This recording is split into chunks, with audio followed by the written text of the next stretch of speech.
पिछले वीडियो में मैंने बताया था कि सृष्टि अपना जो आरंभ है वह गणेश चतुर्थी से करती है या सृष्टि का आरंभ गणेश चतुर्थी के तुरंत बाद शुरू हो जाता है। जैसा कि वैज्ञानिक कहते हैं कि धरती एक चिपचिपे पदार्थ यानी कि एक ब्लोब के अंदर बंद है। एक जो वातावरण है और एक एक चिपचिपा पदार्थ है जो पूरे धरती को ढके हुए है और कवर करता है। हमारे ग्रंथों में कहीं ना कहीं इसका वर्णन है जिसे पितरलोक कहा गया है। यही प्रथम लोक कहा गया है। और गणेश चतुर्थी के तुरंत बाद जब धरती पूरी आर्द्र हुई होती है और चारों तरफ जीवन उत्पन्न होने की धरती की क्षमता बहुत बढ़ गई होती है, हर बीज उत्पन्न हो रहा होता है, हर अंकुर फूट रहा होता है और वह जीवन के रूप में धरती पर खिल रहा होता है, तभी यह गणेश चतुर्थी के तुरंत बाद पितरलोक खुलता है। और कहा जाता है कि पितरलोक के समय जो ये पितरलोक ही असल में जीवन है, जीवन रूपी पदार्थ है और इससे जो बूंदें टपक कर धरती पर आती हैं, धरती की ओर आती हैं, वही ऐसी आत्माएं होती हैं जो प्रथम बार धरती पर जन्म लेती हैं। और जब यह हमारा पितरलोक पूरा होता है यानी कि श्राद्ध के दिन पूरे होते हैं और श्राद्ध के 15 दिन होते हैं, इन श्राद्धों के पूरा होने के तुरंत बाद जो समय आता है वह आता है मातरलोक का समय, यानी कि मातरलोक, उससे ऊपरला लोक खुलता है और उसे कहा गया है नवरात्रे। जो गणेश चतुर्थी के बाद और श्राद्धों के बाद नवरात्रे आते हैं, यह श्रीकुल की देवियों के आते हैं। जैसा कि प्राकृतिक रूप से भी जब पिता के एक जल की बूंद या रज की बूंद मातरलोक में आती है, मातर कोख में आती है, तो एक नया जन्म उत्पन्न होता है और नए अंकुर फूटते हैं और उसके 20 दिन बाद उसका लिंग निर्धारित होता है। तो ये तो हुई हमारी हमारी जन्म की जो प्रक्रिया है वो वह है। लेकिन जो हम पूजन करते हैं, पूजन में ये होता है कि हम गणेश जी महाराज का 9 दिन का पूजन करने के बाद हम पितरों का पूजन करते हैं, यानी कि अपने डीएनए को रिकॉल करते हैं, अपने डीएनए को रिचार्ज करते हैं। पितर का मतलब कि ये हमारा जो डीएनए है ये हमें हमें अपने पितरों से मिला है। हमारा रज, हमारा खून, हमारा शरीर हमें पितरों से बना है, जो इस जन्म के हमारे पितर हैं, इस जन्म के पूर्वज हैं। तो हम उन पितरों को रिकॉल करते हैं या अपने डीएनए को रिचार्ज करते हैं। और ऐसा कहा भी जाता है कि अगर आपके कितने भी बुरे वक्त हों, कितना भी भाग्य खराब हो, अगर आपने अपना कुल देवता, अपना इष्ट और अपना पितर राजी कर लिया तो जीवन सफल ही सफल है।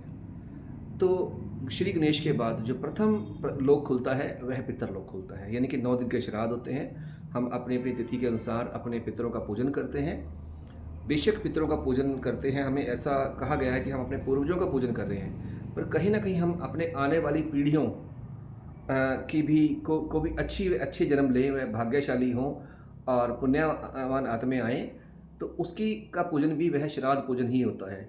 क्योंकि जिनके जीवन में पितृ दोष होता है उनके यहाँ संतान उत्पत्ति होना बहुत ही मुश्किल हो जाता है। तो पितरलोक के पूजन के बाद तुरंत बाद फिर आता है मातरलोक, यानी कि माँ के 9 दिन। माँ के 9 दिन इसलिए कि माँ के जो स्वरूप हैं वह 9 हैं और माँ के स्वरूप इसलिए 9 हैं। माँ से मतलब यहाँ दैवीय शक्ति तो है ही है, पर एक वह प्रक्रिया जिससे हम उत्पन्न होंगे, जिससे हमारा जीवन बनेगा। और वह 9 दिन इसलिए क्योंकि हमारे ग्रह 9 हैं। माँ की कोख में भी जो 9 ग्रह हैं वह एक एक माह के अनुसार हमारा जो साल्ट है, हमारे शरीर की जो हमारा जो शरीर बना है उस साल्ट की पूर्ति करते हैं और हमारे शरीर को बनाते हैं। ये 9 ग्रहों का ही कार्य है। हमारी गणक संख्या भी 9 तक है और तकरीबन सभी चीज़ें घूम घाम के 9 पर आके फिर से शुरुआत हो जाती है। इस पर फिर कोई और वीडियो बनाएंगे। और उसके बाद माँ के 9 दिनों के बाद यानी कि 20 दिन फिर और आ गए। जो 20 दिन हैं, यह 20 दिन बहुत महत्वपूर्ण होते हैं। जैसा कि मैंने पहले आपको बताया कि पिता की एक बूंद जब माँ की कोख में आती है और उसके 20 दिन बाद जो भ्रूण है वह उसका लिंग निर्धारित होता है कि वह पुत्र होगा या पुत्री होगी। ऐसे ही नवरात्रों के 20 दिन बाद हम एक रात को खास तरह की पूजन करते हैं, यानी दीपावली का दिन आता है। और दीपावली की रात को हम भगवान श्री राम का पूजन करते हैं और माता लक्ष्मी का पूजन करते हैं। ऐसा क्यों करते हैं? बहुत ही भावपूर्ण और सुंदर इसका एक पीछे उद्देश्य है, और वह उद्देश्य यह है कि अ, हम पूजन राम का करते हैं कि अगर हमारे घर में पुत्र उत्पन्न हो संतान के रूप में, तो वह श्री राम जैसा हो, और अगर हमारे घर में पुत्री उत्पन्न हो तो वह माता लक्ष्मी जैसी भाग्यशाली हो, जिसके आने से पूरे खानदान का जो भाग्य है वह अच्छा हो जाए, और वह जिसके घर में भी जाए पत्नी स्वरूपा, उसका भी भाग्य जागृत हो जाए। इसलिए दीपावली को हम राम जी की और माता लक्ष्मी जी का पूजन करते हैं।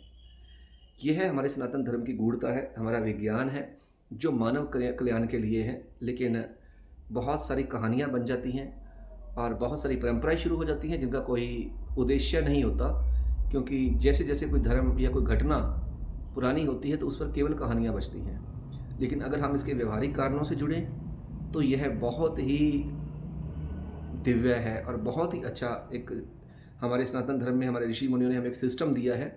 अगर हम इस सिस्टम को फॉलो करेंगे और इसके अनुसार अपना जीवन जिएंगे तो एक प्रफुल्लित जीवन होगा।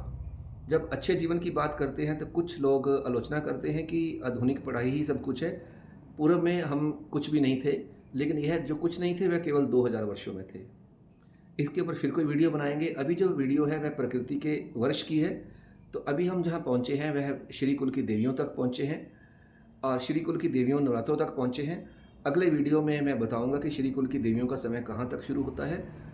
और हाँ, यहाँ मैं श्री कुल की देवियों के बारे में बता दूं कि देवियों के 2 कुल हैं, श्री कुल और काली कुल। और श्री कुल की जो देवियों का समय है वह तकरीबन जो हमारी होलियाँ आती हैं, होलियों तक श्री कुल की देवियों का समय रहता है। उसके बाद काली कुल की देवियों का समय शुरू होता है। तब पूजन के तरीके, जप के तरीके, अनुष्ठान के तरीके भी बदल जाते हैं। लेकिन जो श्री कुल की देवियां हैं, तब जब हम पूजन करते हैं तो देवियों को हम बड़े मनोयोग से, मनोभाव से खीर का, सुगंध का, फल का, फूलों का भोग लगाते हैं और फूलों से श्रृंगार करते हैं। लाल वस्त्रों से हम श्रृंगार करते हैं, रेशमी वस्त्र हम अर्पित करते हैं। और जितने भी बहुत उच्च कोटि के अनाज हैं या औषधियाँ हैं जो एक मानव के लिए बहुत उपयोगी हैं, वही हम अपने देवताओं को अर्पित करते हैं और देवियों को अर्पित करते हैं। और ये जो नव वर्ष है पूरा साल चलता है और जीवन के नए नए चक्कर इससे बनते हैं और जीवन बदलता और बिगड़ता है। वह हम अगले वीडियो में आपको इसका खुलासा करेंगे।